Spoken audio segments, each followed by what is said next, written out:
Hello everyone, आज की video में हम कवर करेंगे section 378 of IPC that is deals with theft. Theft की जो डेफिनेशन है ना वो बहुत बड़ी है। इसको हम स्टेप बाय स्टेप डिवाइड करने के बाद इजी वे से समझने की कोशिश करेंगे। थेफ्ट का जो टॉपिक है वो प्री और मेंस दोनों के लिए इम्पोर्टेंट है। इसके हम अगर हम एसेंशियल इंग्रेडिएंट की बात करते हैं, फर्स्ट ऑफ ऑल डील्स करता है सेक्शन जो डील्स करता है डिसऑनेस्ट इंटेंशन। तो 24 ऑफ आईपीसी में दिया गया है dishonest. Dishonest means wrongful gain to one person, wrongful loss to another person। wrongful gain और loss होता है डिसऑनेस्ट में। तो wrongful loss और wrongful gain जो सेक्शन 23 में, अगेन ये 23 में इंटरप्रिटेशन में दिया गया है। wrongful gain means the gaining not legally entitled। wrongful loss means the person in which legally entitled to loss। ये डील्स करता है। जो wrongful gain और loss है ना, वो जरूरी नहीं है कि वो परमानेंट टाइम के लिए हो, वो टेम्परेरी टाइम के लिए भी हो सकता है। फॉर एग्जाम्पल, ए ने पर्टिकुलर आर्टिकल पर टेम्परेरी पीरियड के लिए वहां से मूव किया। मूव करने के बाद उसको यूज किया, यूज करने के बाद उसने दोबारा वहीं पर रख दिया। तो इस सिचुएशंस में टेम्परेरी पीरियड के लिए गेन और लॉस हुआ है, देन आल्सो वो भी थेफ्ट में कवर्ड हो जाएगा। क्योंकि ये जरूरी नहीं है कि टेम्परेरी जो गेन और लॉस हो वो परमानेंट हो। चाहे वो टेम्परेरी भी है, देन भी वो थेफ्ट के लिए लाइबल हो सकता है। अगेन जो डिसऑनेस्ट इंटेंशन है ना, ये इंपॉर्टेंट है। अगर वो विदाउट डिसऑनेस्ट इंटेंशन है, देन इस सिचुएशन में वो थेफ्ट के लिए लाइबल नहीं होगा person. And in good faith है, देन आल्सो वो पर्सन थेफ्ट के लिए लाइबल नहीं होगा। इन गुड फेथ का एग्जांपल क्या होगा? ए और बी दोनों के पास सेम कलर का अम्ब्रेला है, बट बी क्या करता है, बी ए का अम्ब्रेला अपना समझकर ले जाता है। इन दिस सिचुएशन जो बी है ना, वो गुड फेथ में एक्ट किया है, गुड फेथ में एक्ट किया है या मिस्टेक ऑफ फैक्ट में एक्ट किया है। तो इस सिचुएशंस में बी लाइबल नहीं होगा थेफ्ट के लिए, क्योंकि उसने गुड फेथ में एक्ट किया है और मिस्टेक ऑफ फैक्ट में एक्ट किया है। देन जो आता है बोनाफाइड क्लेम और राइट, उस सिचुएशंस में भी पर्सन थेफ्ट के लिए लाइबल नहीं होगा। बोनाफाइड क्लेम क्या होगा? फॉर एग्जांपल, इंश्योरेंस कंपनी होती है जो इंस्टॉलमेंट पे ना करने पे उनका एक एग्रीमेंट होता है कि वो पर्टिकुलर जो व्हीकल है उसको ले जा सकते हैं, उनके पास राइट टू एग्रीमेंट होता है।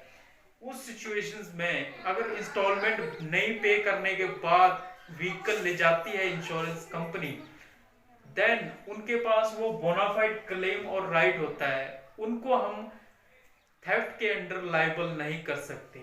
तो ये प्रोविजन है जिनमें person not liable for theft होता है।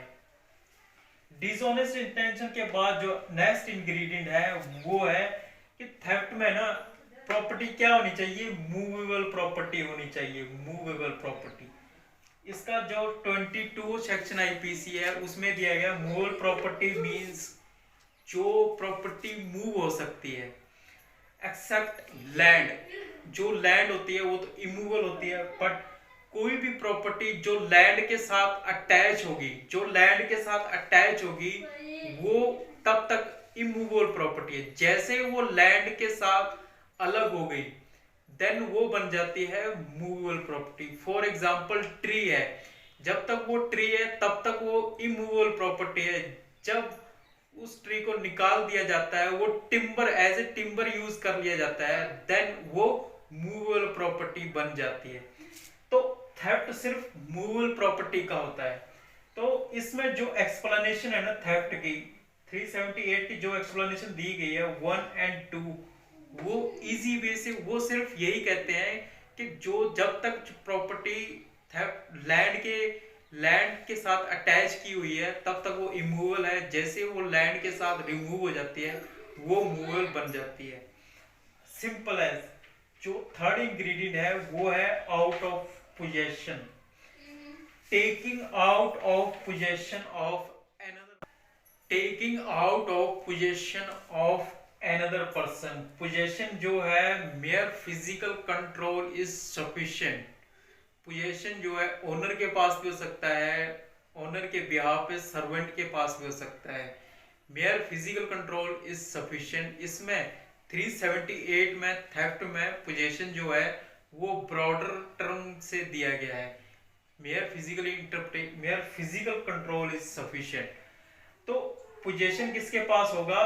जो पर्सन होगा अलाइव, तो वो उस कवर्ड हो जाएगा थेफ्ट में।